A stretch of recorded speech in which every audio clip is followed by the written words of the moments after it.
नमस्कार साथियों, मैं रत्ना वोरा। मेरे YouTube channel advocate Ratna Vora में आप सभी का बहुत बहुत स्वागत है। साथियों, आज के इस वीडियो में हम सुप्रीम कोर्ट ने मनीष सिसोदिया के बेल एप्लीकेशन की हियरिंग करते हुए जो टिप्पणियां की हैं उसके बारे में बात करेंगे। सुप्रीम कोर्ट के जस्टिस संजीव खन्ना और जस्टिस SGN भट्टी की बेंच ने मनीष सिसोदिया की बेल एप्लीकेशन पर कर हियरिंग की और उस दौरान उन्होंने ये कहा है कि your case will fall flat with in 2 minutes. Your case will fall flat with in 2 minutes अर्थात आपका जो केस है ना, जब ट्रायल चलेगी तो औंधे मुंह गिर जाएगा सिर्फ 2 मिनट के अंदर। सिर्फ 2 मिनट के अंदर ये केस पूरा खत्म हो जाएगा। अब ऐसा कहने के पीछे सुप्रीम कोर्ट किस तारण पे पहुंची है, कौन से निष्कर्ष पे पहुंची है, वो मैं थोड़ा आपको बताना चाहती हूँ। पॉइंट दर पॉइंट आपको बताऊंगी। सबसे पहले सुप्रीम कोर्ट ने ये कहा कि एविडेंस कहाँ है, कौन से एविडेंस है, कौन से सबूत है जिनके आधार पर आपने मनी लॉन्ड्रिंग का केस मनीष सिसोदिया पे कर दिया। दूसरा, रिकवरी कहाँ है, पैसों की रिकवरी कहाँ है, कौन सी रिकवरी है, किधर से रिकवरी आई है, कौन से मनीष सिसोदिया की पोजीशन से आपने रिकवरी करी है, आप वो बताइए। तीसरा, कड़ियां नहीं मिलती हैं। क्रिमिनल केस को साबित करने के लिए हर एक कड़ी से कड़ी जोड़नी पड़ती है, सभी एविडेंस को एक दूसरे के साथ जोड़ना पड़ता है, जो कड़ियां आपस में नहीं मिल रही हैं। चौथा, एक सरकारी गवाह के कहने के आधार पर उसकी स्टेटमेंट, दिनेश अरोड़ा नाम का जो सरकारी गवाह है जो लीकर बिजनेस में है, उसके गवाह पे, उसकी स्टेटमेंट के आधार पर आपने मनीष सिसोदिया पे पूरा केस बना डाला। कैसे उस गवाह पे विश्वास किया जाए, सरकारी गवाह है। पांचवी बात, सुप्रीम कोर्ट कहती है कि ये केस ऐसा लगता है जैसे कोई एक कहानी चल रही हो, सिर्फ अनुमानों पे आधारित पूरा केस है। ये कोई भी ये केस एविडेंस पे नहीं टिका हुआ है।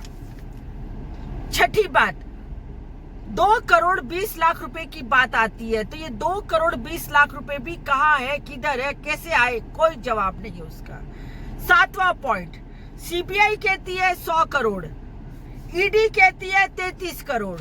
अब ये दोनों ही एजेंसियां सरकारी एजेंसियां हैं। सरकारी एजेंसियां एक ही व्यक्ति पर केस कर रही है, तो दो आंकड़े क्यों, कैसे, आप तय कीजिए। या तो ये 100 करोड़ का मामला है या 33 करोड़ का मामला है।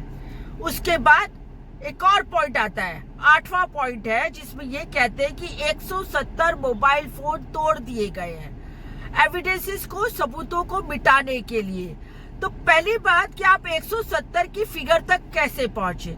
अगर 170 मोबाइल फोन तोड़ दिए गए हैं तो आपने रिकवर किए होंगे, कब्जे किए होंगे, टूटे हुए फोन कहाँ हैं। तो साथियों, इस तरीके से सुप्रीम कोर्ट ने जमकर बहुत बुरी तरह से ED के वकीलों को लताड़ लगाई है और उन्होंने बताया है कि ये केस सिर्फ एक काल्पनिक केस है, इसके पीछे कोई भी तथ्यात्मक सबूत नहीं है कि जिसके आधार पर ये केस ट्रायल कोर्ट में टिक सके।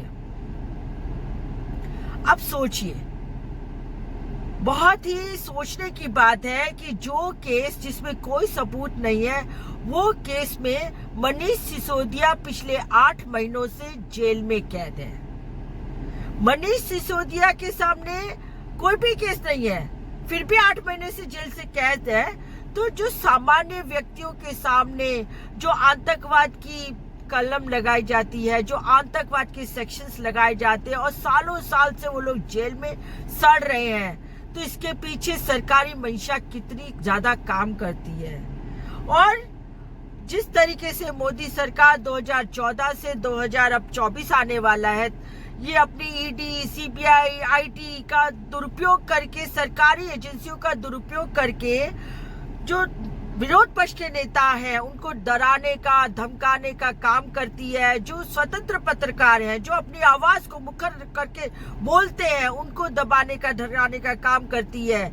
अभी जो न्यूज क्लिक के जो ऑफिस में रेड पड़ी और उनको जो अरेस्ट किया गया, वो सब क्या है, एक ही बात की ओर इशारा करती है कि ये सरकार अब अघोषित आपातकाल की तरफ चल रही है।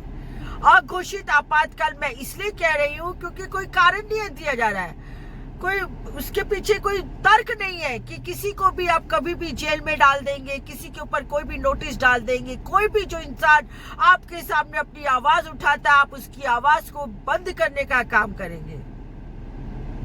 पर मोदी जी, बहुत ही दुख के साथ और गुस्से के साथ मैं अब आपसे सवाल पूछती हूँ, ये वो देश है जिस देश ने ब्रिटिशरों की 200 साल की गुलामी के बाद भी अपनी बेड़ियों में गुलामी की लगी हुई जंजीरों को तोड़ फेंका। ये उन शहीदों का देश है जिन्होंने ब्रिटिशरों के सामने लड़के अपनी आजादी प्राप्त की है। ये देश झुकने वाला नहीं है। आप कितना भी जुल्म सितम कर लें, कितना भी परेशान कर लें, पर ये देश के अब असली आवाम समझ चुकी है कि आप सिर्फ और सिर्फ अपनी सत्ता को बनाए और टिकाए रखने के लिए लोगों को डराने का, धमकाने का, उनको हैरान और परेशान करने का काम कर रहे हैं। आपका समय पूरा होता है। अब 2024 के बाद आप कहीं दिखाई नहीं देंगे। काठ की हांडी बार बार नहीं चढ़ती है।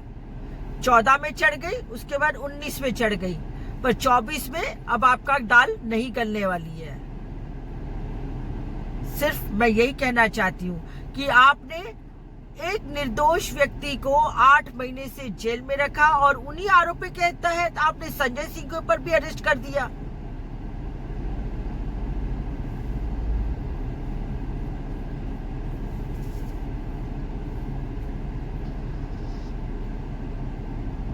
जिस तरीके से मनीष सिसोदिया जी का केस नहीं टिकेगा, उसी तरह संजय सिंह का केस भी नहीं टिकने वाला है। ठीक है, आज आपके दिन है, आप जिस मर्जी को जेल में डाल दीजिए, पर हर किसी का समय आता है और समय आएगा। अब हर चीज की एक लेवल होती है। स्प्रिंग को भी जितना ज्यादा दबाओगे ना, उतनी ज्यादा जोर से उछलती है।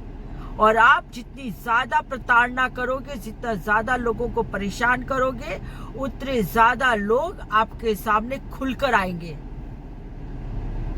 और ये मेरा दावा है और ये मेरा चैलेंज है कि 2024 में आप वापस नहीं आ रहे हैं। लिख के रख लीजिए। बस आज के मेरे इस वीडियो में इतना ही। फिर मिलूंगी एक नई वीडियो के साथ, एक नई बात के साथ। तब तक के लिए नमस्कार।